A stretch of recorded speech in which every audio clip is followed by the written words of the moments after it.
Still on business, economic experts believe Nigeria's economy is resilient enough to absorb a potential 10% tariff if U.S. President Donald Trump follows through on his threat to impose additional levies on the country for aligning with what he called the anti-American policies of BRICS.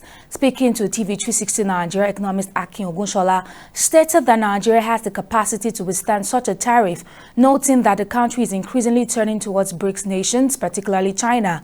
However, Ogunshola acknowledged that the key sectors, especially agriculture and natural mineral resources, could feel the impact of the tariff. Still, he emphasized that Nigeria could simply redirect its exports to other global markets if necessary.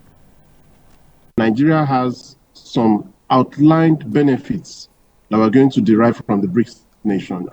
China is one of the strong countries in the BRICS, and China has been, enjoying and encouraging us to export our non-oil exports to China and to Brazil now that the president just, went to.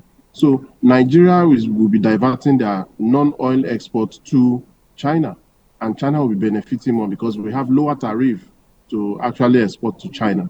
So Nigeria wants to kind of diversify the country that we're going to be exporting, especially non-oil exports to, because the oil exports, that's crude oil and gas, they are going to be exempted from the additional 10% to the U.S. And majorly, the U.S., our export to the U.S. is majorly in the oil and gas exports. Others are cashew and some other cash crops that we export to the U.S.